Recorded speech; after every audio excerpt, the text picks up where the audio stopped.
जालना बदनापूर तालुक्यातील असरखेडा शिवारातील विहिरीत शनिवारी सायंकाळी एका 3 महिन्याच्या बालिकेचा मृतदेह आढळून आला। संबंधित बालिकेचा मृतदेह 2 ते 3 दिवसापूर्वी झाल्याचा अंदाज वैद्यकीय अधिकाऱ्यांनी व्यक्त केला आहे।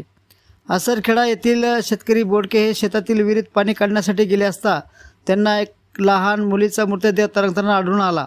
घटनेची माहिती मिळताच अपर पोलीस अधीक्षक अविस निपाणी, उपविभागीय पोलीस अधिकारी अनंत कुलकर्णी, चंद्रजिरा पोलीस ठाण्याचे पोलीस निरीक्षक सम्राट सिंग राजपूत यांच्यासह पोलीस हवालदार जितेंद्र तागवाले, रवींद्र देशमुख, कैलास बोहरे आदींनी घटनास्थळी धाव घेतली।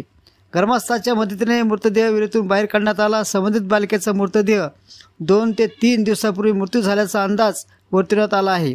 मयत बालिकेचा मृतदेहाची ओळख पटली नसून तिचा खून करून प्रेत विहिरीत टाकण्याचा संशय आहे। मृतदेह उत्तरीय तपासणीसाठी जिल्हा शासकीय रुग्णालयात नेण्यात आला आहे। या बालिकेबाबत काही माहिती असेल तर पोलिसांशी संपर्क करण्याचे साधण्याचे आवाहन पोलीस निरीक्षक सम्राट सिंग राजपूत यांनी केले आहे।